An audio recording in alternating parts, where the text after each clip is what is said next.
What's up, y'all, man?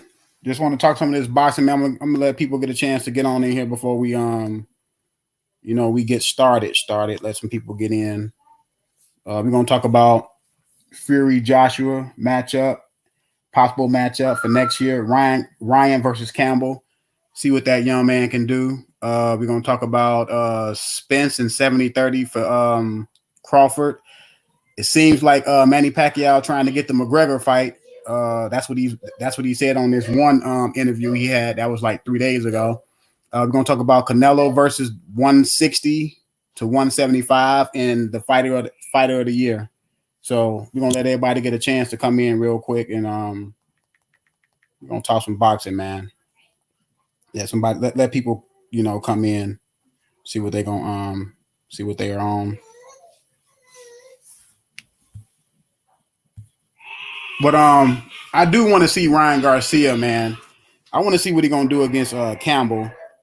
This is his first big test. You know what I'm saying? To see where he's at.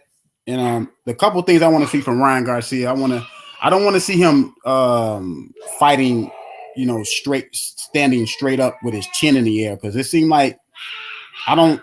It seemed like he fights with his chin in the air. You know what I'm saying? Too much. I don't want to see that from him. I want to see him not, you know what I'm saying, not getting short with his height. Still you know what I'm saying, still fight tall, but not with his chin in the air when he punches. You know what I'm saying? He got good power. He got good hand speed. I like to see if he gonna use his jab. I like to see I like to see all fighters use a jab, but I especially like to see young fighters use a jab and see how they work off the jab, and you know what I'm saying, the punch selections and all that that goes with it. So I want to see how he fights, how he approaches this fight. It's going to be very important to me to see how he approaches this fight. How he fights, how he approaches this fight. It's going to be so. Hey y'all, come on in. Yeah, live in HD, Coach K. Come on in. We're gonna talk about some of these subjects I got going across this board. We're gonna talk about, you know what I'm saying, possible Joshua versus Fury fight next year for undisputed. We want an undisputed. We want an undisputed champion at heavyweight, man. I want an undisputed champion at every division. We're gonna talk about Ryan Garcia and Campbell. This is Ryan Garcia first big test. Talk about Errol Spence in 70-30. Elaborate on that a little bit more, because Manny Pacquiao had an interview like 3 days ago. The interview says 3 days ago. He says he wants he's trying to get McGregor. So he don't even want to fight. He not even talking about Spence or Terrence Crawford. And if he's going to try to get McGregor in the ring, to all due respect to Manny Pacquiao, man, he should just vacate the title, because he's holding up the division. And Manny Pacquiao gonna get on my bad side if he try to hold up the division, man. Just give up the title and just say you want to fight big money fights, because Manny Pacquiao don't need the title to validate his greatness, you know what I'm saying, or build a legacy. He already has a legacy. So Manny Pacquiao should just give up the title, man. Just give up the title. He don't need the title to bring to the you know what I'm saying, the negotiation table. He just don't need it. So let me see if some people will get in here. I'm waiting for Hype Low. He said he was gonna come through. Let me see. He said he's gonna try to get J Deal to come in. Bosnaja said he'll listen in. He'll come in. Let me see here. Okay, let me see something.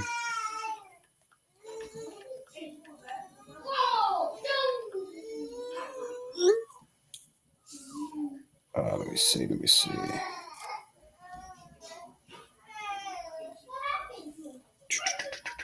Give me a minute, y'all.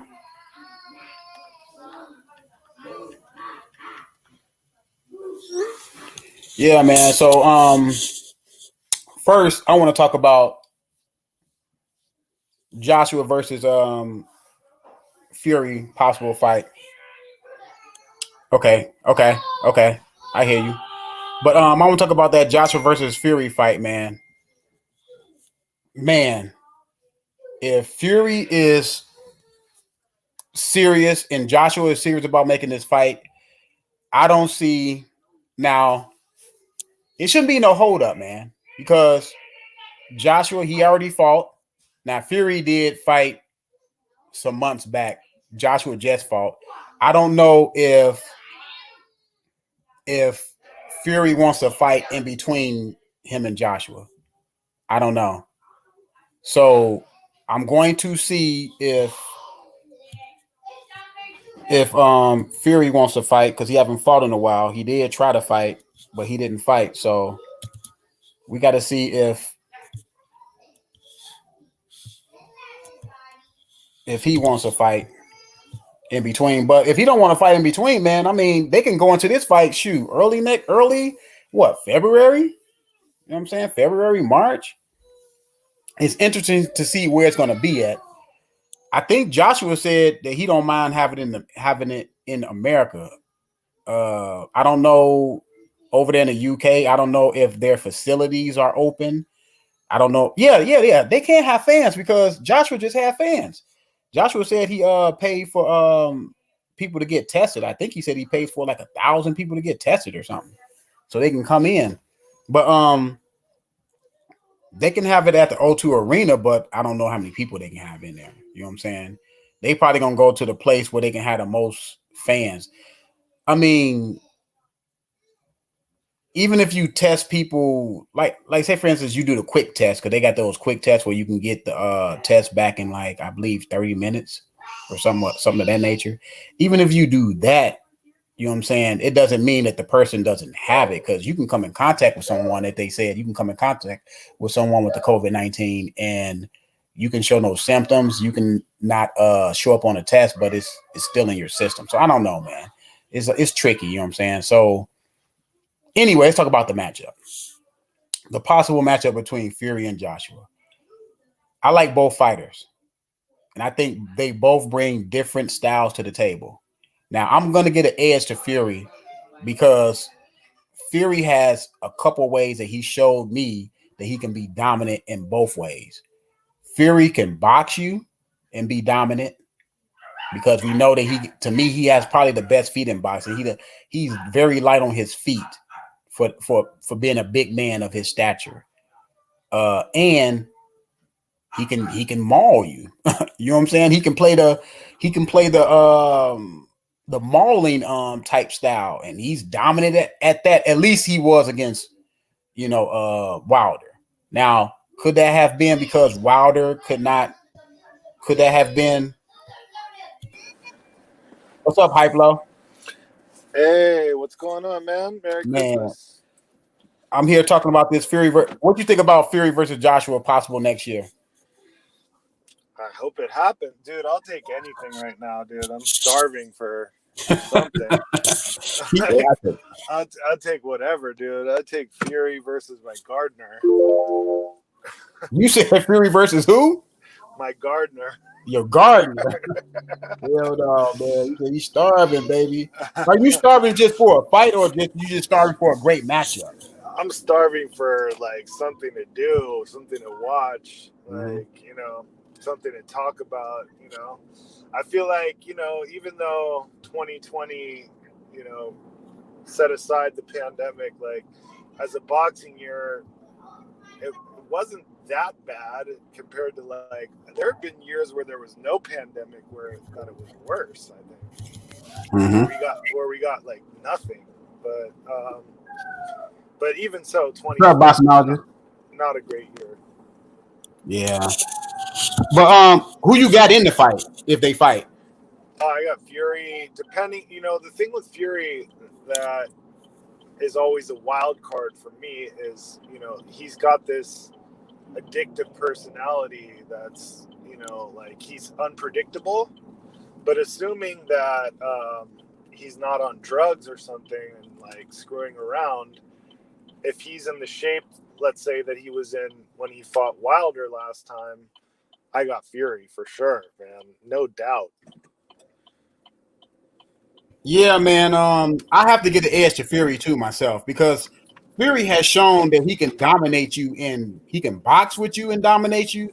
And now he got this new style with Sugar Hill to where he can maul you and dominate you. Now, I don't know if now look, it could be a combination that a combination of this, that he was good at that style and Wilder just could not adapt to it. Another fighter may be able to adapt to it. You know what I'm saying? So I'm not gonna say he's dominant over everyone with his mauling style, but I know he could be a dominant boxer because I seen him do it multiple times boxing. But this new style mixed with his boxing style, this may turn Fury into someone that cannot be dealt with at this point. You know what I'm saying? Yeah, well, I mean, knowing now that he can do both things is a little bit scary for all the other guys, right? Because, you know, you got Joshua who, you know, learned how to box on the back foot so he could survive against Andy Ruiz in the rematch, right? So we've seen him do both styles, but he just looks shaky in both of them, where I feel like Fury's just, it's more natural for him, where I think Joshua is like more of a robot that has to be programmed a certain way. Like either you program him to like be aggressive, or you tell him, you know, stay away, get him all skinny and have him, you know, basically run and pot shot. But to me, I don't know. I don't see him beating Fury, as long as the only thing that can beat Fury is Fury right now. If he starts doing coke and hanging out in the pub and, you know, gaining weight and doing all this stupid stuff that he's done in the past, which is possible, then maybe Joshua will beat him. But as long as he's in like somewhat close to the last condition of the last fight we saw, like he's gonna win, no doubt about it in my mind at all. I say this. Yes, Joshua is shaky, but what I do like from Joshua, what I do like from Joshua is this. Joshua is a better overall fighter than Wilder to me. He's just a better overall fighter. He may not have, you know, the devastating punching power that Wilder has, but he has enough punching power to still put your lights out and still get you in very, very, very bad trouble. And one thing I like about Joshua is he throw more than one punch. Joshua is probably one of the few heavyweights that throw combinations. I don't see a lot of heavyweights other than Louise. Sometimes he'll throw combinations.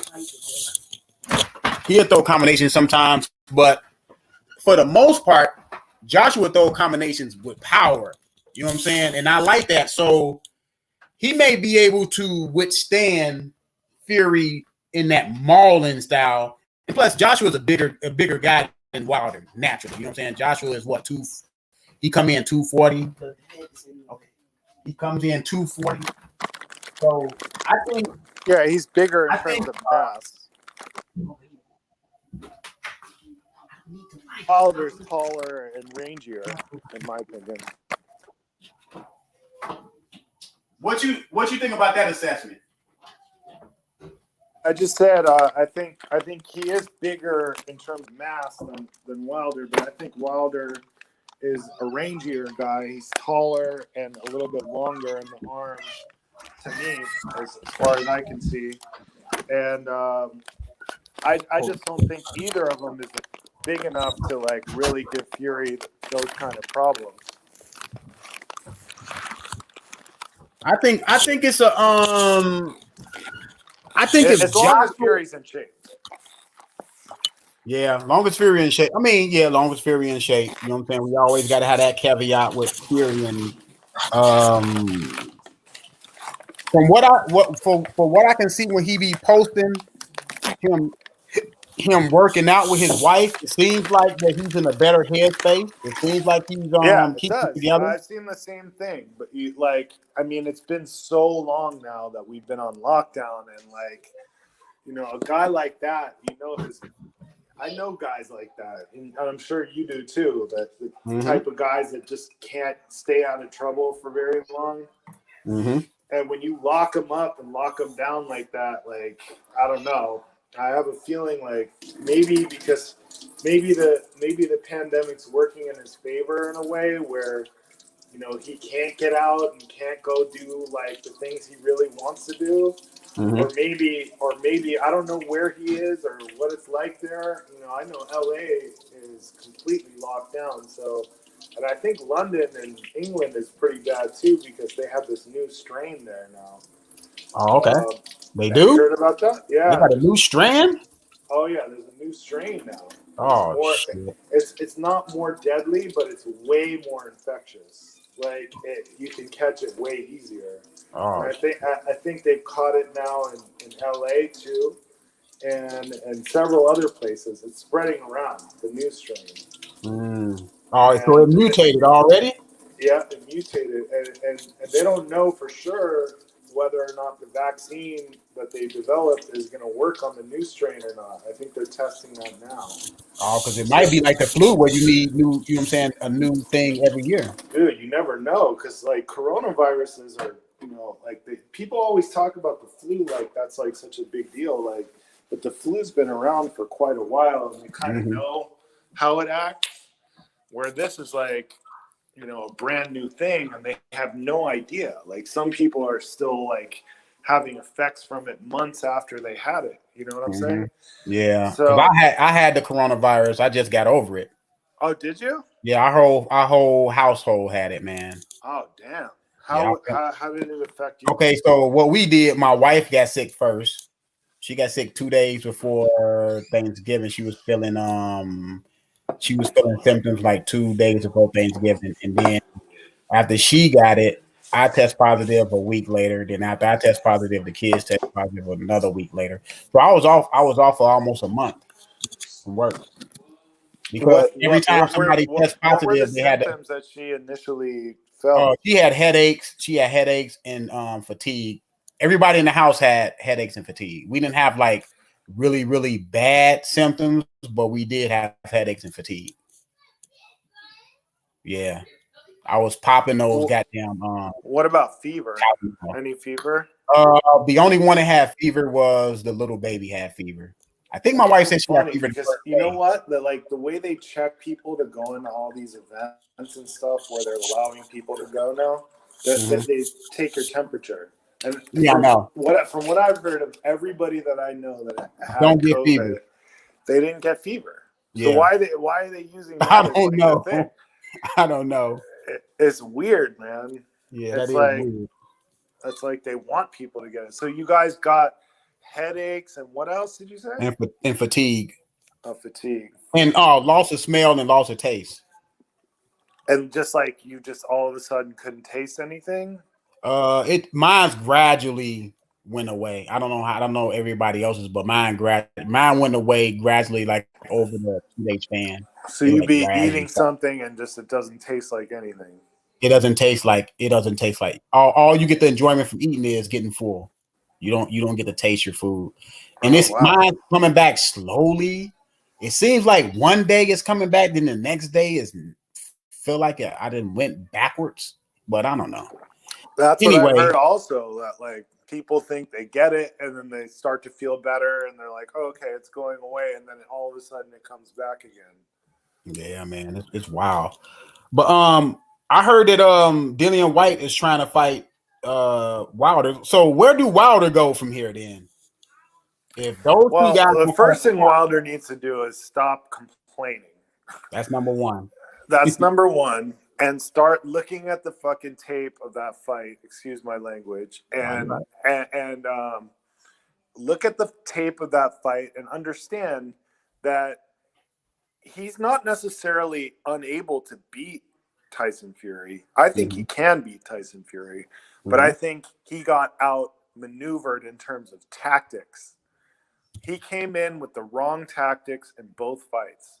The first fight, he was too jumpy and too ready to like try to knock him out. And the second fight, I think he remembered what happened in the first fight and he was like, okay, I'm going to be calm this time around.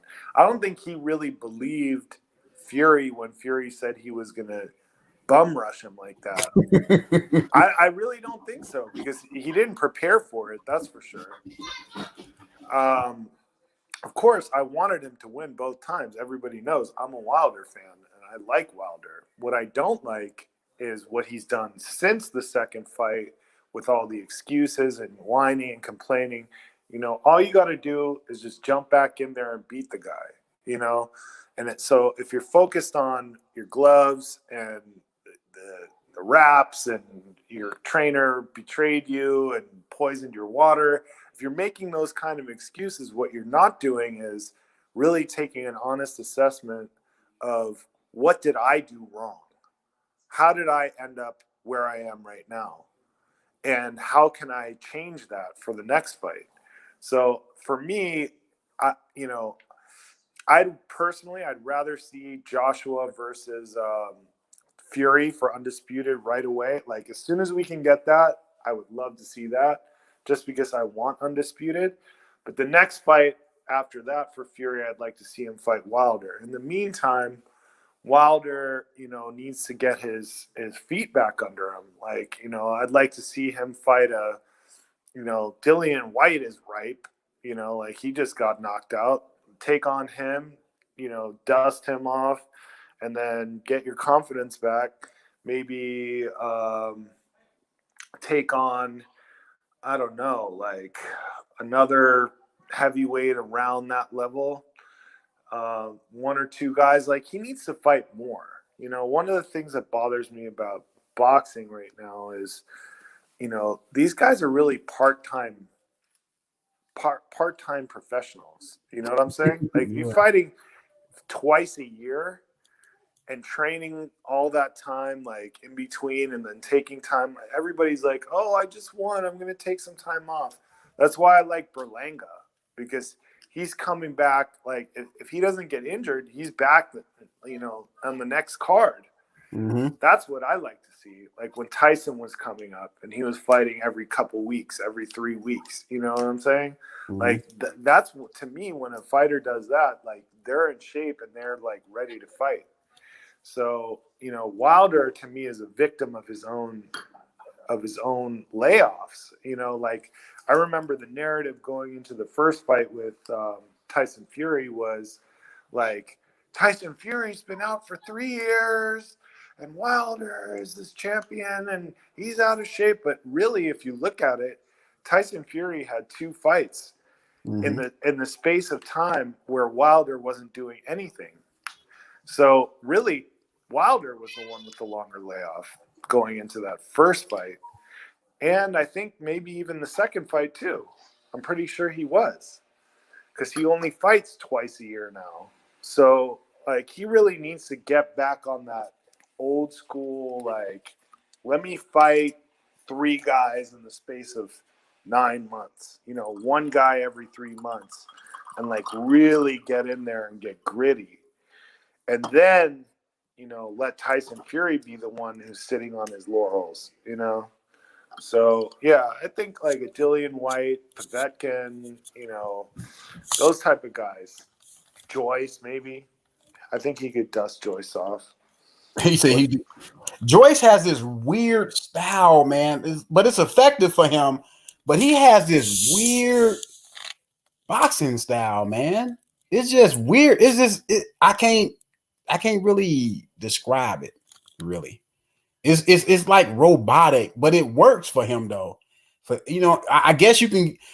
I guess other fighters that fight Joe Joyce, they what they better not do is get a false sense of, this guy cannot do anything to me. Because it seems like whoever he fights, I know he's not fighting the top guys. I know that. But the guys who he's fighting, they can't seem to figure out what this dude is doing. And he can punch pretty well. You know what I'm saying? I don't look. Have you ever seen him fight? Of course. Can you kind of describe what he's doing up in there? Because I can't. It's weird to me. He got a weird. His timing is weird. What's weird about it to you?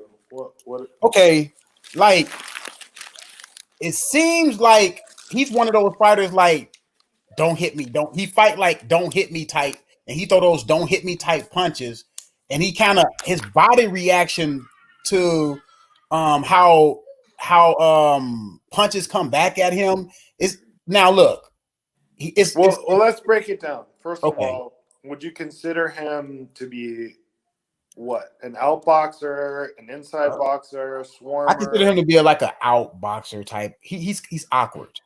You know an what I'm saying? awkward out boxer. Yeah, he's an Like awkward out boxer. like boxer puncher type guy. Is he a boxer puncher? I seen like 3 of his fights. The fights I seen, he has a now. One thing I noticed, he has a heavy jab. His jab is heavy. It doesn't seem like when he throwing, like, it's not like a Larry Holmes where you can see Larry Holmes like you can see his jab when it comes out with meaning. When his jab when his jab comes out, it comes out like it's more like a Sonny Liston jab.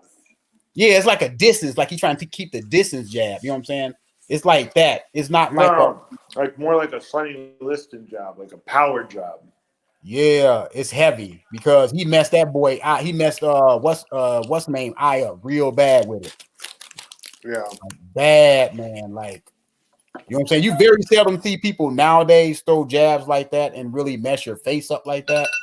You know what I'm saying? Yeah.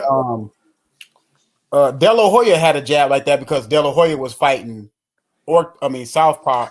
He was fighting orthodox, and he's a naturally southpaw. So his strong hand was at the in front of your face. It's a weird thing with the jab, bro. There's so many different kinds of ways to throw a jab. Like people just throw out the term jab, jab, jab, like all the time. Mm-hmm.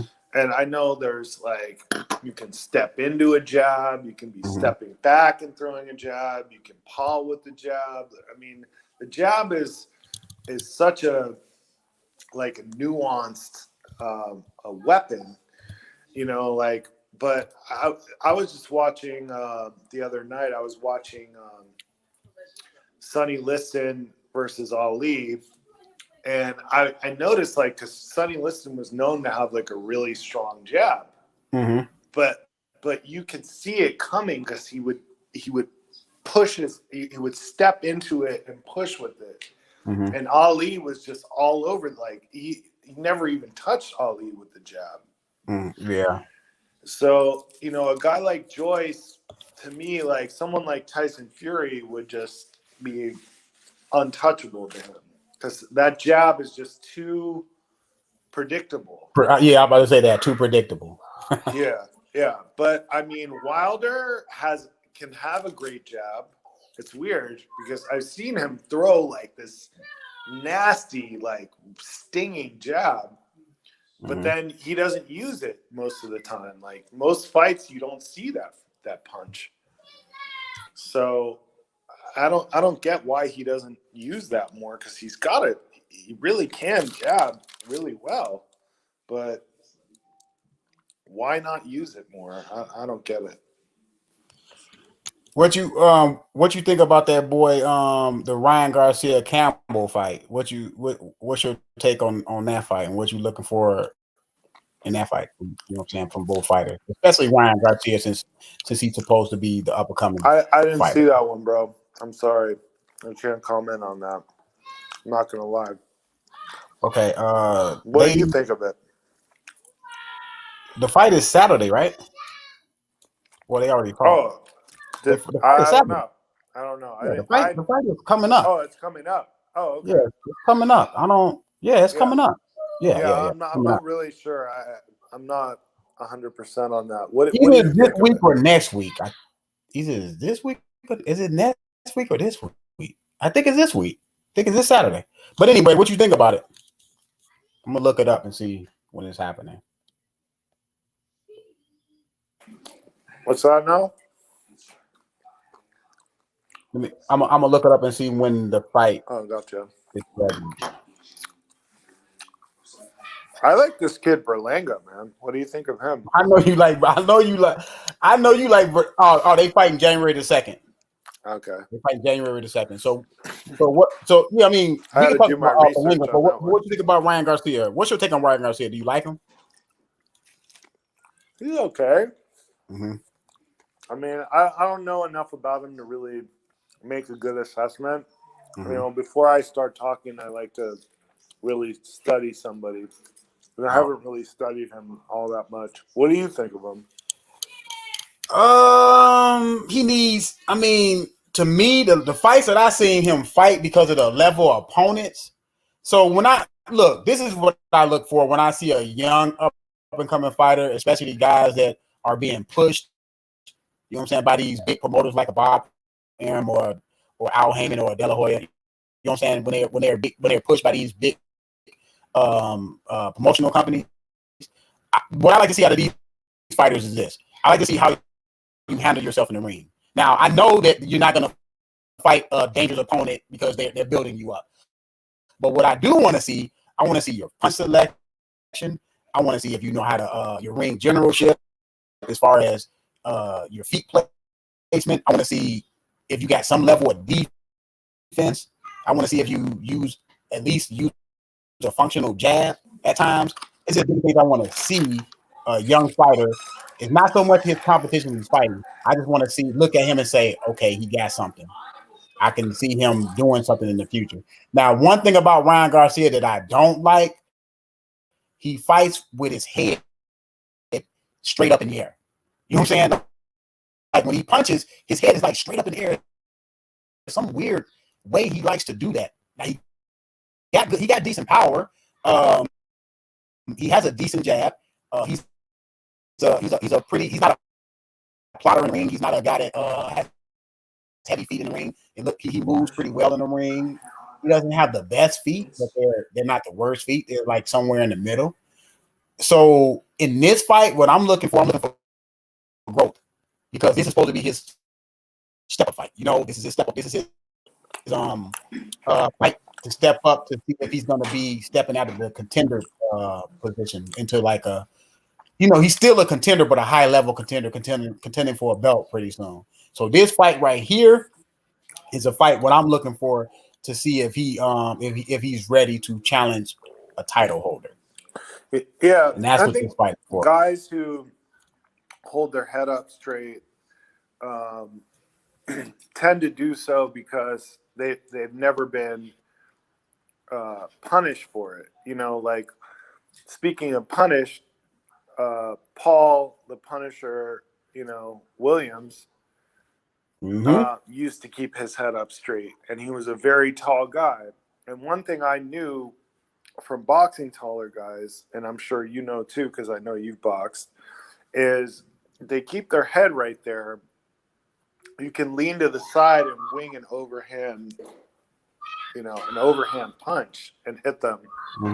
So, I mean, until he gets hit with something like that, you know, he's going to have to learn how to move his head a little bit, take his head off the center line, and, you know, really, you know, be more of a dangerous person, because Paul Williams never learned that lesson. I mean, he got beat that way against Quintana. Against Sergio Martinez, got knocked out by Sergio Martinez. Yeah, but the first was really Quintana. You know, it was all southpaws. It was all southpaws with that same overhand punch. And then Lara, again, you know, people thought Lara won that fight. Yeah, I thought Lara won myself. His coach, I had Williams in that one, but because I just didn't think Lara did enough. But he was hitting him with that same overhand punch, the overhand left. So, you know, this guy, Garcia, needs to be careful and, you know, against fighting southpaws that have that punch. Because if he doesn't learn to move his head and keep it off the center line, then he's going to end up like Paul Williams. That's my prediction. Okay, so yeah, I want to see what the young guy is going to do, because you know he's with that crop with Shakur Stevenson, Gervonta Davis crop. He's with that Teofimo Lopez and all those guys. So he's with, you know what I'm saying, that's their generation. They trying to come up and be the next, you know. I think he better hold his horses before he gets in with a Teofimo, a Haney, or a Tank. I mean, like I said, out of all those guys, Ryan Garcia is like at the bottom for me. He's like the last one on that list for me, because I just, from what I've seen, he needs some more seasons in me. You know what I'm saying? He's still a young guy. I believe he's like 22. somewhere up in there. So in my he may prove me wrong though. You know what I'm saying? He may prove me wrong, and if he proved me wrong, he proved me wrong. But I just think he needs more seasoning. I just think it's some things. It's quite a few things that he need to work on to go to the next level. The level they had him at, yeah, he can knock guys out at that level. He was knocking guys out. You know what I'm saying? He can do that at that level. But I want to see how he's going to react.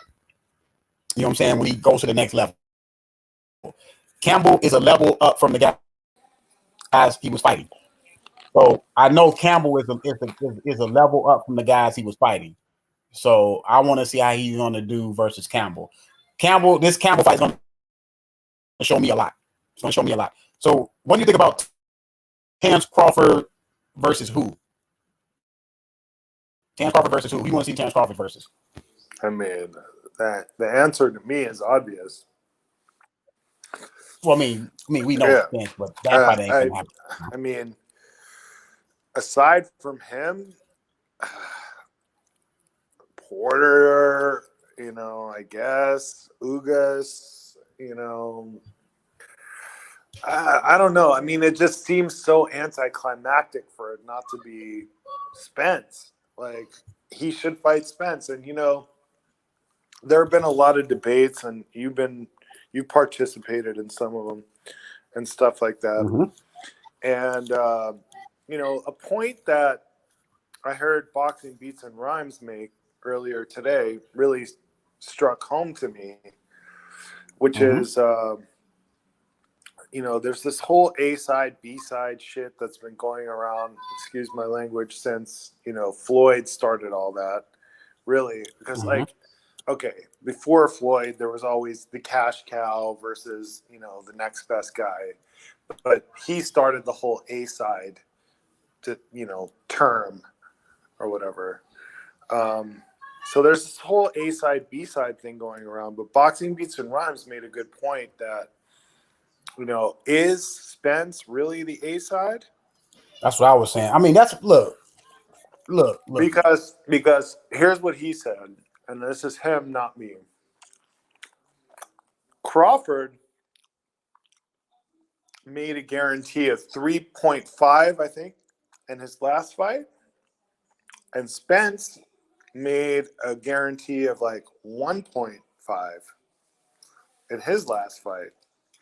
So if you're going by money, like, Crawford made more money in his last fight than Spence. And also, is Spence really the cash cow of the division? No, because you've got Pacquiao there, right? So, I mean, how do you really say that Spence deserves a bigger part of the split when Crawford is already making more money? He's already solidified his legacy more by being undisputed and being a champion in several divisions.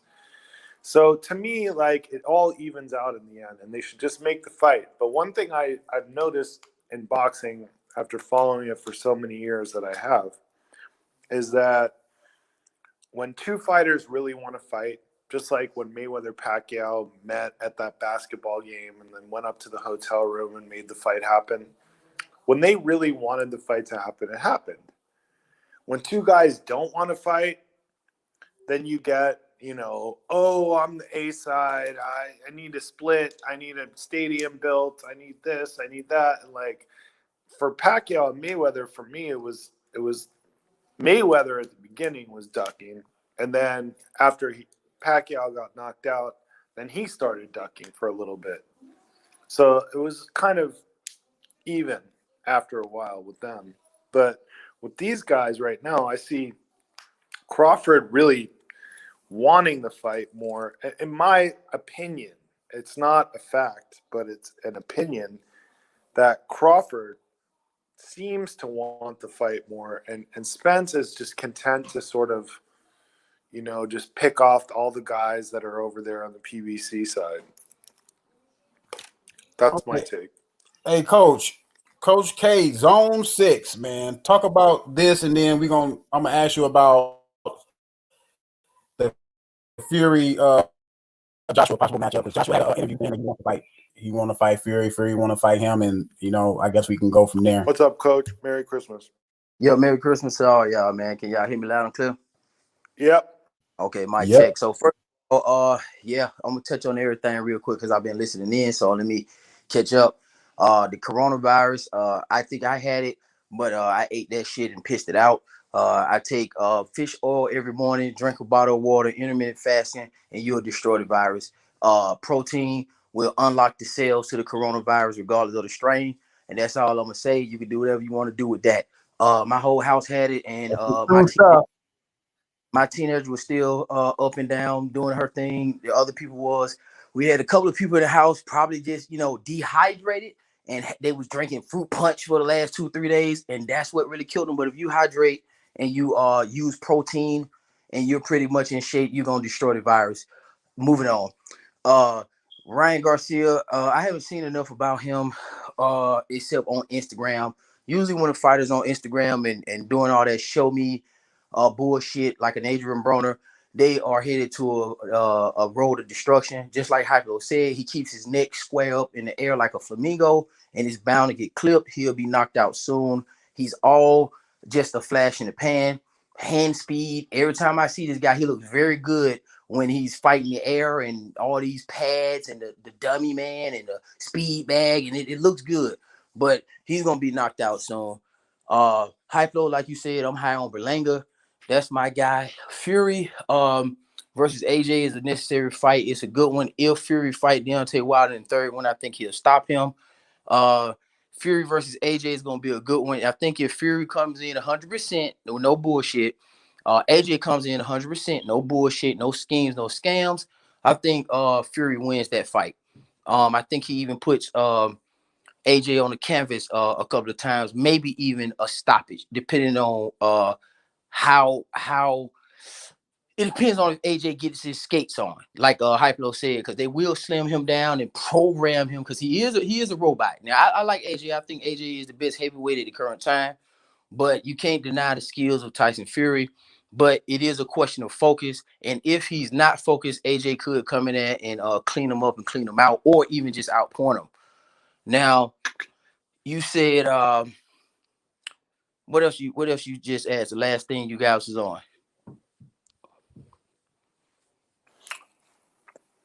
Errol Spence. Errol Spence and Crawford. Right.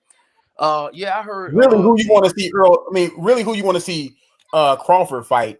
We know the obvious choice, but who else? It's obvious for me. Yeah, obvious for me is Pacquiao. It ain't no obvious for Errol Spence. I think Errol Spence and Crawford obviously could fight each other. I think they both are each other's second option in reality. That's why we still have this issue. The ultimate choice would be Pacquiao. Thanks to fucking Keith Thurman fumbling the ball, making this a conversation between them two. If he would have beat Pacquiao and maintained his WBA strap, we probably would be talking about Keith Thurman versus Errol Spence, who's in the same stable, or Errol Spence versus Crawford, or Crawford versus Keith Thurman. But unfortunately, he blew that and fucked that up. So now we are stuck with Crawford versus Pacquiao, or Crawford versus Errol Spence, because those two guys want to fight Pacquiao. You know what I'm saying? So I'm glad you brought up Pacquiao, because this is something that I think has been missed in a lot of these debates and a lot of what people are saying. I think that whether or not we all want to see, like, I agree with you. The best fight for either guy is Pacquiao, for sure. No doubt about it, in terms of money and in terms of entertainment too, because Pacquiao brings that entertainment. He brings that, that style that everyone likes to watch. So it's not just a money thing, but it's a money thing and an entertainment thing with Pacquiao. So I would like to see either guy fight Pacquiao, of course. But the problem is the Pacquiao fight is guaranteed to no one. And this is something that no one brings up in these debates and everything else. Like, Pacquiao's talking about fighting, Mikey Garcia. Like, he's not thinking about Spence and Crawford as of 3 days ago, or McGregor or whoever he's gonna fight. But like, banking on this thing, like, okay, is it going to be Spence versus Crawford or Spence versus Pacquiao? Like, no one's guaranteeing you that there's a Spence Pacquiao fight out there. It's not there. It's not. Pacquiao's not even thinking. These are like nobodies to him. You think about it. Think about it from his perspective. Think about it. I'm sorry. What was the question? Oh, what was the question? B-Talk. Question. Yeah. What was the question? Oh, who you want to see Terrence Crawford fight versus who? Okay. He said Pacquiao. So that's what I'm saying. I want to see it too. Yeah, so that's the question. I don't the semantics on this whole myth. Man, Pacquiao fight people. Okay. Every time he's about to fight, they come up with all these other possibilities, and Pacquiao end up delivering every time. So I'm gonna ride with Pacquiao because he's always delivered.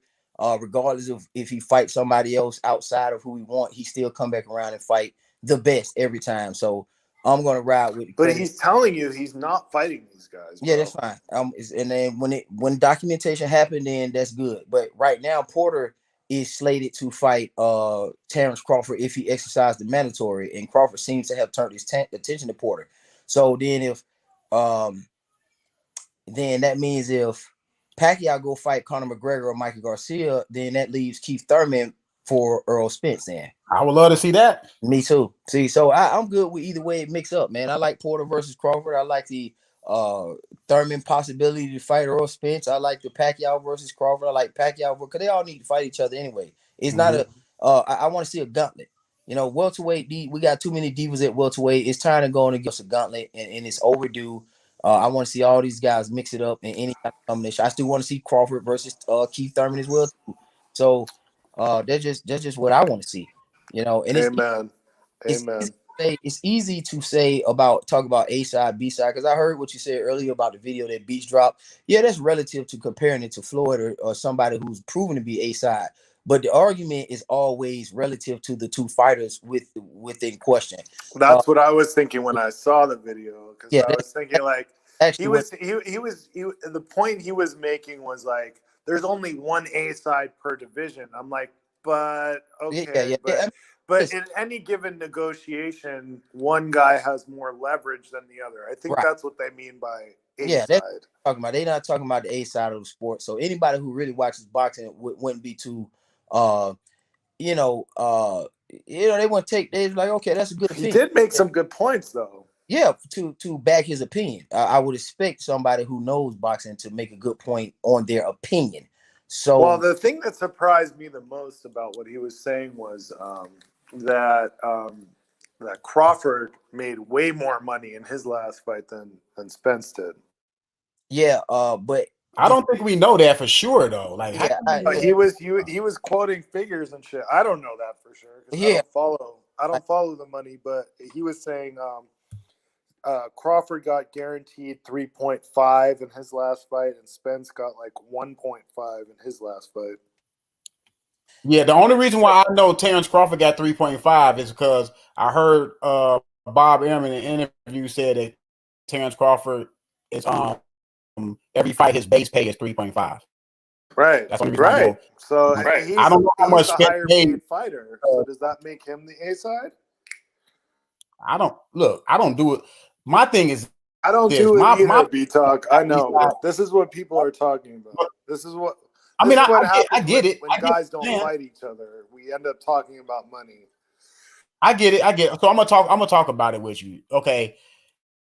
My thing with A side, B side is it do it always have to be the situation that we have an A side, B side? Because no, when I look at my opinion, to me, a true A side to me is somebody that was like a De La Hoya, a Mayweather, Ray Leonard. Well, Beats' point was that those guys were true A's. Point that was that Pacquiao is really the A side of the welterweight division. Yeah, Pacquiao is the A side in the welterweight division. Yeah, he is the A side in the welterweight division. If you really want to look at it, you know what I'm saying? Because those two guys are chasing him. Why they chasing him? They chasing him because they can make the most money and they can get the legacy points.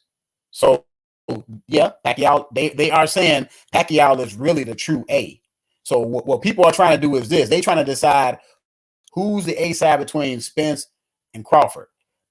I agree that Spence is the best welterweight in the division, but I can't really say that these guys are A side and B side to each other. I just think they are equal to each other in terms of It kind of evens out except for the belts. yeah, I know that. Yeah. The belts just make Spence the best welterweight in the division. You know what I'm saying? But if he Crawford doesn't, but if he doesn't ever put that at risk, if he doesn't ever put his money where his mouth is, like what do the belts really mean, honestly? I mean, look, we all got our opinions on how we feel. You know, a fighter should how we feel a fighter should act.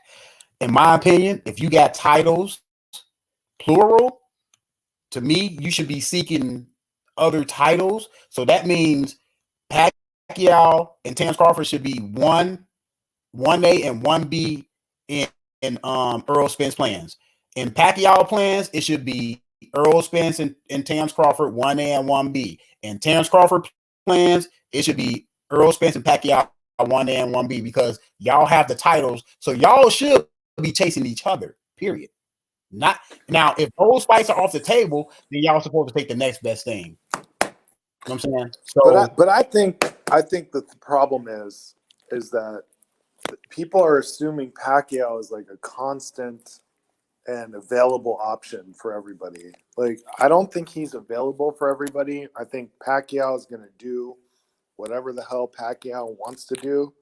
He's not going to go by your program or whatever. He's not worried about the same thing that Errol Spence and Crawford are worried about, which is cementing their legacy. His legacy is cemented. He could do whatever he wants. He could fight Logan Paul. He could fight, Wayne Gretzky. He could fight, whoever he wants. He could fight anybody, some YouTuber, and make a lot of money. mm-hmm. So banking on the fact that, Pacquiao is an option, to me, is a stupid move. Like, when you can have a Leonard Hearns type of fight between, Crawford and Spence. Like, why don't they just do it? Because, Leonard and Hearns, when they fought the first time, they didn't make the kind of money that Leonard made when he fought Hagler or when Hearns fought Hagler, but they knew it was a means to an end. Like, you gotta get your name up there. Like, you have a great fight, and then on your next fight, you capitalize. Like, it's the same in the entertainment business. Like, you have a great movie, you make a great movie, and then first time around, you get screwed on the negotiations. The distribution company takes most of the money. You don't get paid that much, but then you make the sequel, and then boom, you get tons of money. So it's like they don't see that. It's like everybody's just trying to get what they can while they can right now, and it's not working. Like, Tyson and Roy Jones showed you, like, they can come back and make more money. Why? Because Tyson fought Lennox Lewis and Holyfield and Burbick and Holmes and Spinks and all those guys. He did what he had to do back then to make himself known to the point where he can come back anytime he wants and make millions of dollars. Roy Jones, same thing. He solidified himself with Tony Hopkins, going up to heavyweight, beating, a heavyweight champion, coming back down, beating Tarver, and then he started getting knocked out, but still he was solidified.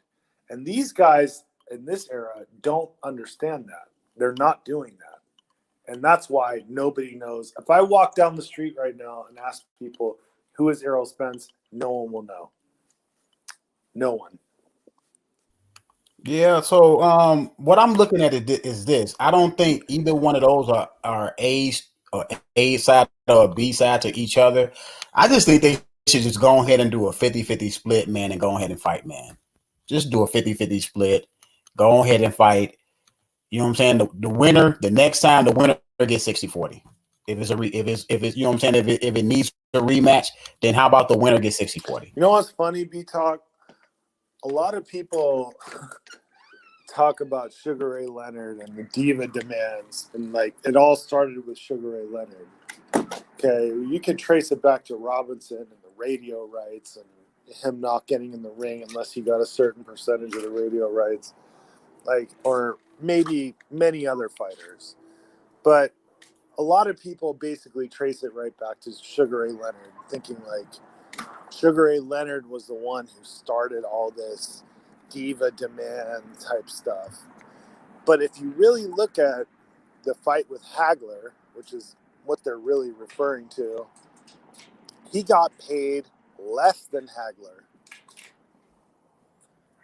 Less. Not more, less. Oh, who got paid less than Hagler? Leonard. Oh, okay. Okay. I didn't know that. Yeah. He got paid less. The one thing he got that was a concession for getting paid less was he got the closed circuit money from Maryland, where he was from. Just that one little region in Maryland. Like, so his people and his fans that all went to like the movie theater to watch the fight, he got paid from that. But other than that, Hagler had the bigger purse. Hagler had all the say-so. So where's the A side, B side there? Because Leonard was clearly the bigger star, right? That's true. He was the one bringing the money, you know, and the interest from the casual fans, let's say. Because, you know, of course, boxing fans love Hagler. But at that time, the casual fan didn't really know Hagler all that well. They may have heard his name or whatever, but they didn't know him all that well. But they knew Sugar Ray Leonard from those commercials that he did and everything else. And, you know, he could have pulled some A-side shit like, no, I need 60-40. No. Hagler was the one who got 60-40. So I don't know why people blame it on Leonard, really. So that's a little caveat. I didn't know Leonard didn't make the more money, but Leonard did get the rounds shortened, didn't he? Leonard Got the rounds shortened. wanted the 12 rounds. Yeah, Mm-hmm. he wanted the 12 rounds. Yeah. And there were some fights where after he got his retina detached, where he made people fight in thumbless gloves, which is basically what everybody uses now, where the thumb's attached. Mm-hmm. But they had thumbless gloves that were like weird looking back then, where it wasn't even a separation. It was just like a ball. It looked like a ball. But he used those maybe once or twice. But yeah, as far as like, you know, money and splits and everything like that, Leonard did not enforce that whole A-side shit the way that people think that he did. You know, like Hagler made more money off that fight than Leonard. Okay, well, okay, that's a new right there. So now we're gonna get to the Canelo thing, and then you can talk about your guy Berlanga. Now, Berlanga, I know we had I think we spoke this on Zone Live, didn't we? On Coach K Live when you said that you want to see Berlanga fight all those guys. You said you ready to see Berlanga. I want you to touch on that again. You ready to see Berlanga fight all those guys, right? And you want to see him fight Canelo. Let me clarify just real quick. I'm bored. I'm out in the desert. I'm like escaping LA like Kurt Russell. Like there's massive COVID all around me. Like I feel like the walls are closing in on me. I mean, it may not be like this all over the country, but right now LA is like the epicenter of COVID, and I live literally right in the center of Los Angeles. So I'm out in the desert away from my house, staying with my son. I'm taking care of him and all that. Like, so anything that I can see, like any entertainment, anything like boxing on YouTube, on whatever, I'm down for that. So, you know, I'll take anything right now. But yeah, with that said, I would like to see Berlanga get a shot. You know, why not? Why not? The guy's, you know, obviously got power. People say he can box too. that he used to box a lot in the amateurs. I've heard this on D Styles channel and other places, that he didn't always have that power, that he grew into it and now he's got the power. But I think he knows how to box, and you know, Mexico versus Puerto Rico is always good. I always like those fights. And from what I saw from Canelo, he looked really sharp in that last fight. I mean, he looked amazing in that last fight. Like the way he was, you know, parrying and slipping and moving his head and like staying out of trouble. Like he was right in the pocket, not getting hit. Like I like that kind of defense more than I like the Floyd Mayweather kind of defense, where, you know, you're just playing defense until the other guy's tired and then you go after him. But Canelo's defense was all to set up offense in that fight, which I liked. I've been critical of him many times in the past, you know, as far as different things that have gone on in his career, as far as, you know, catch weights and cheating and all that kind of stuff. But as far as right now, dude, like Canelo looked really good in that fight. Like I want to see him fight Plant and probably Saunders first and then Plant would be my preference. But after that, like Berlanga for sure, man. Yeah. Mexico, Puerto Rico. Yeah, I like Berlanga. You know, the fights that I've seen, you know, we seen all the fights I've seen, there was very short first round. We always know that he got the record, and he still got that record. I want to see him. I want to see him step up to the next level of competition and see how he's going to do. If he continues to still blowing guys out in the first round, if he gets to the point to where he's blowing out former world champions in the first round, or guys that are high level contenders, he's still blowing them out in the first round, even the second or third, fourth. If he's still knocking guys out like that, then I would like to see him fight Canelo. Not Canelo right away. Probably like somebody like Benavidez and some, you know, these guys. Who would convince you if he knocked out X person in the first round? Who would convince you that he's ready? If he knock out someone like what's his name? He just fought Danny Jacobs. If he knock him out, because he's durable. Rosario. That who? What was his name? Rosario. Oh, Rosario. Yeah. If you knock out Rosario in the first couple rounds, okay. I mean, I'm looking at him like, because Rosario, or maybe the guy Jamal Charlo. I know it's 160, but that guy that Jamal Charlo just knocked out is very durable. Oh, you talking about Russian guy? The dude that knocked out J-Rock? Yeah. Yeah. Okay. Well, I mean, he moved up and Berlanga knocked him out. That would be a sign to me that, like, okay, he can knock out even like really durable cats. Yeah, so I would like to see him do something like that, and then if he does that, then hey, bring on Benavidez, bring on Canelo, bring on, you know what I'm saying, some of those top guys. Bring on Danny Jacobs at 168 too. Bring on Danny Jacobs. Let's see, because I heard that they was talking about him fighting Danny Jacobs too. So yeah, bring that on. You know what I'm saying? Bring it all on. Because hey, if you ready, you ready. To me, I don't care what age you are, how many fights you really had. If you ready, shoot, you ready. Go for it.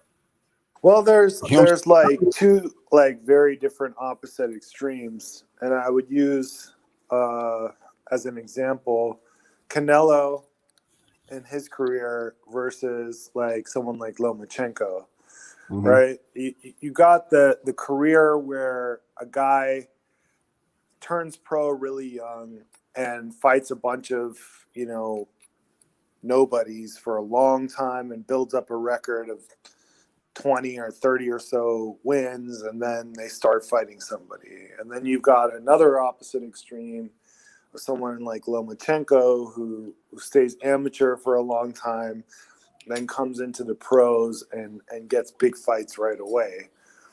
For me, I don't know which is the better route. Right now, it seems like the Canelo way is the better way because Lomachenko just got his ass whooped, and Canelo's like 30 years old. He's got a ton of professional experience, and he's looking better to me than he ever looked in that fight. Of course, given the competition, you have to factor that in who he's fighting, but he looked amazing. Really, like I can't say enough good things about how Canelo looked in that last fight. And it's funny because he kind of like took all the steam out of Triple G from the night before. Because I don't know if you watched that fight. Yeah, I seen the fight. But Triple G, had a pretty good performance the night before, and everyone was like, "Oh, he's back, he's back, he's back." And then the next night, just Canelo just looked way better at a higher weight class. So, I mean, right now, you got to put your money on Canelo, really against anybody. I'd put him over anybody except for that guy at 175. Was it Better Beef or whatever? Better Beef. Yeah, that guy's kind of scary. But I don't know. I heard that he's long in the tooth now. He's like 35. Could be, and he doesn't have as much experience either. Canelo. That's another thing with Canelo. What people don't fail to realize is this: Canelo is only 30. That man got 50-something fights at 30, and he's been in the ring. No, look, you can say what you want to say about the results of the fight. The fact of the matter is, this man been in the ring with who's who. He's been in the ring with Laura, Shane Mosley, Mayweather, Danny Jacobs, Triple G twice. Who am I missing? I'm missing some other prominent guys. This man been in the ring with so many Kovalev and fighters. Kovalev. To me, it's like he done seen just about everything you can see. You know what I'm saying? Like he has. And he's still 6 years. He's 6 months younger than Errol Spence. I bet you didn't even know Errol Spence was older than him. No, I know because I've heard you say that before. Okay. So it like I heard people on their streams talk about Spence and the Canelo fight like Spence is like 2-3 years or 4 years younger. No. Canelo not only got him by 6 months, which is not a lot, but Canelo has so many big fights and so much experience, been in the ring with so many guys that have more experience than him. And dude, it's like like what you said right now. Hey, can you still hear me? Yeah, I can still hear you. Oh, okay. Someone called me. Usually that boots me off the stream. Like right now, I don't see nobody from 160 to 175 beating this man. I don't see it. I see some people that can give him some potential trouble. Like what fight it's a fantasy fight. But what fight I would really like to see? I think Canelo is sort of a complete fighter now, except for the fact that he's not that fast and he doesn't have improvisational type combinations. Like when you see Sugar Ray Leonard, right, or even like Meldrick Taylor, or who else can I name? Crawford, even, or Jose Ramirez at 140. When they get to throwing on you and they see you're hurt, they throw like these improvisational, like I call them like jazz type combinations. Like you don't know what punch they're going to throw. They're not pattern fighters, in other words. And so I would like to see him against someone who's smaller than him, because Mayweather was smaller, right? Yeah. Mayweather beat him, but Mayweather didn't really beat him up. He just beat him. He outpointed him, right? So I want to see him like against a smaller, faster guy. I think that's going to be his. Anybody bigger than him, that's like, middleweight or super middleweight or light heavyweight, even Better Beef probably I don't know if he can beat the Canelo I saw against Callum Smith, but I would love to see Canelo versus Pacquiao, bro, at 160. Like, that would be a dream fight for me, because I think Pacquiao has that X factor that's like, he's got everything that Canelo is missing, and Canelo has like everything that he's missing. The size, the power, like the blockiness and all that stuff. Like, that would be an excellent fight, and that could be a super fight right there, but I doubt it'll ever happen. Do you see Canelo coming back to 160? I don't see him coming back to 160. I don't see it. I don't, not unless he's meeting someone who's coming up, and that ain't going to be Spence. He's not going down for Spence. Like, who is Spence? Spence is, like, we all know Spence because we're like junkies. We're boxing junkies.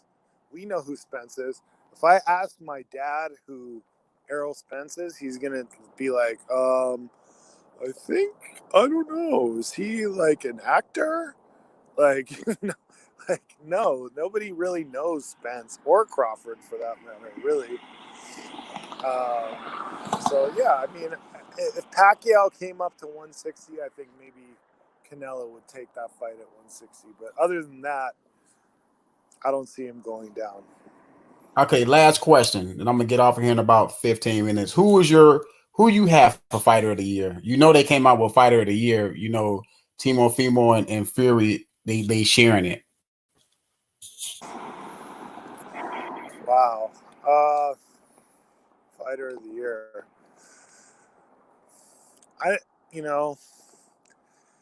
The thing with that is, like, Fury only had that one big victory, and Teofimo did beat two really good guys this year, right? Didn't he beat Comey this year? Yeah, and both are belts. Yeah, Comey and Loma, who some people erroneously had as the number one pound for pound. I'd have to lean more towards Teofimo. If Fury had beaten Wilder and then they rematched it and he beat him again, I'd say Fury. But it's just not enough volume for me on the Fury side. Although that was a great victory. But I'd lean towards Teofimo. Yeah, I got Teofimo because Teofimo, he did knock out Comey. That was for a title. And then he beat the pound for pound number one fighter very handily, quite handily to me. He's a young fighter coming up, came up and did what he said he was going to do. They said like 2-3 years ago that they was going to beat Lomachenko, and it was going to be. Was Loma number one pound for pound in the ring ratings? I don't know. But I think it was just whatever, ESPN or whatever he's on, calling him number one pound for pound. I don't think he really was. But no, I agree with you. Like, yeah, and I picked Lomachenko deal. To win that fight, and Teofimo Lopez proved me wrong. So, yeah, I think he should be fighter of the year. The man got 3 belts out of there too. I mean, he had Loma undisputed, but he had Loma looking like super gun shy, bro. I've yeah, never the seen first Loma. 5 rounds, 6 rounds, that was like pathetic. I didn't get that. I'm like, Loma, what are you doing, dude? Throw some punches, man. He had to. But I know. Scared, man. I mean, yeah, that he felt the power, and he felt like he couldn't deal with it if he got hit clean early. So I guess they was trying to take him to deep water, which he started fighting better the last 4 or 5 rounds. I thought he had some really good rounds in there, but to me, he should have shoot. I mean, look, if you want to win these tough fights, you got to take chances. You can't sit back and not throw punches for 5 rounds and then claim you won the fight after the fight. You just can't do that. That doesn't. The math doesn't work out. He, as a man, can watch that fight and say that he thinks he won it. And now he came out and said the judges was paid for and all this stupid stuff, man. Yeah, that's just That he said ridiculous. that he think the judges were against him. He think the judges were paid off. See, when you start going down that road, man, hey, look, that's a hard road. You got to really have some, you know what I'm saying, some proof. To me, it's like the Deontay Wilder thing. When you start saying people spiked your water, people putting stuff in their gloves, you gotta have some proof, man. You can't just come out and start saying this stuff, man. Yeah, I know. I feel the same way, and I'm really disappointed because I'm a huge Wilder fan. I really like Wilder, but I do not like what he's been doing since he lost. Like, I don't like that.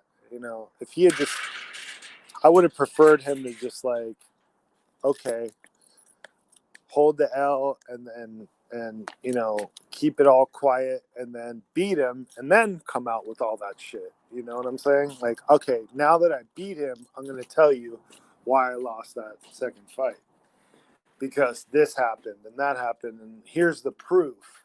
You know what I'm saying? Like he's really disappointing me, man. Like I want to be on his side and I want to, I really want to root for him. And like, I do, like I've been on his side, but when you start doing that kind of shit, like then I can't ride with it. You know what I'm saying? Yeah, I know what you're saying, man. But thanks for coming through though, Hype. I'm gonna close it up. I'm gonna come with another one tomorrow, man.